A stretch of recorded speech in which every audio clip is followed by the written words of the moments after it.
Mesdames et messieurs, bonjour à toutes et à tous et bienvenue dans le numéro 3 de cette rubrique Marvel News. On perd pas plus de temps et on démarre tout de suite avec les rumeurs. Je dois vous avouer que du côté des rumeurs, on n'a pas grand chose comme matière cette semaine. Certainement à cause des fêtes de fin d'année, les cerveaux malades des théoriciens de tous bords doivent être au repos.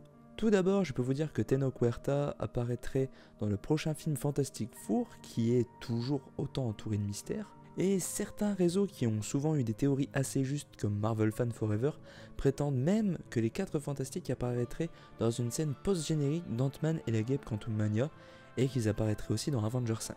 Alors ça c'est vraiment à prendre avec des pincettes, ça serait un fan art ou un premier visuel qui apparaît un peu partout et nous dévoilerait le titre du prochain Shang-Chi qui s'appellerait Shang-Chi and the Wreckage of Time. Info à prendre avec énormément de pincettes, ce ne sont que des rumeurs, je le rappelle. Concernant le film des Thunderbolts, Daniel RPK raconte sur Twitter, et ça n'a pas été démenti jusqu'à maintenant, que la mission de la Suicide Squad de Marvel serait d'obtenir de l'adamantium du céleste Tiamut, dont le corps, créé par Cersei, a été transformé en île. L'île sera la Genosha du MCU, qui est l'un des nombreux refuges des mutants dans les comics. Rumeur un peu tirée par les cheveux puisque dans les comics l'adamantium n'existe pas à l'état naturel mais résulte d'un alliage. Dans l'histoire de l'univers Marvel, l'adamantium est inventé par un métallurgiste et chercheur américain, le docteur Myron McLean. C'est un docteur qui est engagé par le gouvernement des États-Unis au début des années 40, par ordre du président Roosevelt, pour créer une substance impénétrable à utiliser pour les chars d'assaut pendant la Seconde Guerre mondiale. McLean entreprend de forger un métal indestructible et commence ses expériences. Inspiré par les légendes grecques sur l'adamantine, il travaille pendant des mois testant des dizaines d'alliages de divers matériaux, et notamment un échantillon de vibranium, un minerai météorique provenant du Wakanda. A plusieurs reprises, il tente de mélanger ce vibranium à des alliages d'acier, mais sans succès. Une nuit, alors qu'il est occupé à faire autre chose, un facteur inconnu perturbe le processus de mélange et permet la fusion des éléments avec le vibranium. Découvrant sa réussite, McLean fait couler le métal en fusion dans un moule en forme de disque. Une fois solidifié, le disque se révèle être l'objet le plus puissant jamais inventé. Grâce à ce catalyseur inconnu, McLean venait de créer un alliage de vibranium, l'adamantium. Donc info à voir, on verra bien ce que ça donne. Et maintenant, les véritables news. Le réalisateur du film d'animation Spider-Man Across the Spider-Verse, qui s'appellera bien comme ça en français finalement. Il nous a révélé que The Spot sera le principal antagoniste des 2 prochains films. Parce que pour ceux qui l'ignorent, Across the Spider-Verse est la partie 1 de la suite à Into the Spider-Verse. Et pour ceux que la VF intéresse, il semble que Miguel O'Hara, le Spider-Man 2099 joué par Oscar Isaac en anglais, sera doublé par Benjamin Penamaria, qui doublait déjà dans Moon Knight et dans quelques autres films. Autre news et pas des moindres, le film Iron Man vient d'être ajouté à la National Film Registry.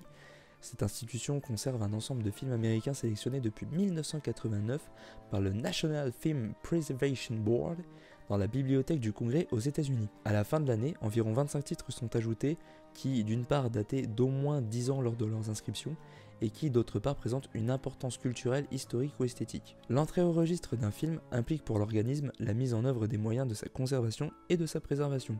Ainsi, c'est une forme de consécration pour le film que Robert Downey Jr. et Marvel Studios n'ont pas manqué de saluer sur les différents réseaux sociaux. La costumière Maïs Rubeo a été engagée pour Deadpool 3. Elle avait déjà travaillé pour le MCU avec WandaVision, Thor Ragnarok et Love and Thunder, ou encore Werewolf by Night. Sony continue de tirer sur sa franchise Spider-Man en mettant en production un film sur le Hypno Hustler. Notez que même pour les fans de comics comme le Dr Strangelove qui écrit cette vidéo pour vous, ce personnage reste assez obscur. Personnage quasi inconnu, on peut juste dire qu'il est apparu pour la première fois dans Peter Parker The Spectacular Spider-Man numéro 24 en novembre 1978 par Bill Mantlo et Frank Springer, et Nova numéro 21 en octobre 1979, et de ci de là sporadiquement dans divers comics Spider-Man. Hypno Hustler, alias Antoine Delsoyne, je crois que ça se prononce comme ça, il n'a pas de pouvoir et est un chanteur raté portant des lunettes spéciales qui lui permettent de déclencher une sorte de transe hypnotique chez ceux qui le regardent. Sa ceinture peut aussi libérer des décharges électriques d'intensité moyenne, et chaque semelle de ses bottes est équipée de points rétractables d'une longueur d'environ 10 cm. Et enfin, il peut libérer un gaz anesthésiant, appelé l'halotane, à partir de ses doigts. Voilà, c'est à mettre dans les ovnis de Sony, comme le film El Muerto, avec le rappeur Bad Bunny qui dans le rôle principal, qui est prévu pour 2024. L'actrice et chanteuse Patti LuPone, je pense qu'on dit comme ça, a rejoint le casting de la série Agatha Coven of Chaos dans un rôle pour l'instant inconnu. Petite news sympathique aussi, en interview avec The Playlist, Harrison Ford a déclaré « J'ai fait beaucoup de choses dans ma carrière, maintenant je veux en faire de nouvelles, et ce sera avec Marvel Studios ». C'est cool, sachant qu'il sera probablement l'antagoniste principal de Captain America New World Order. C'est bon à savoir, et ça fait plaisir d'avoir un grand acteur comme Harrison Ford dans le MCU. Et enfin, dernière petite news, qui n'est pas des moindres d'ailleurs, Disney a dévoilé ses programmes pour 2023 sur Disney+, et on peut y voir quelques images de la saison 2 de Loki. Je vous laisse observer ça. You ready for an adventure? 2023 on Disney Plus. It's going to be quite a year. New stories. This is just the beginning. Definitely. New faces. Peter Pan? Were you expecting someone else? And some familiar ones too. Hang on. Like this handsome fellow. A little over the top, don't you think? There's only one place that's home to all of this and so much more. Disney Plus. Voilà mesdames et messieurs, c'est terminé pour cette Marvel News numéro 3, j'espère que ça vous aura plu. Ce sera la dernière avant le court-métrage qui sortira très bientôt. Vous aurez une bande-annonce, je vous l'avais dit, quelques jours avant la sortie finale.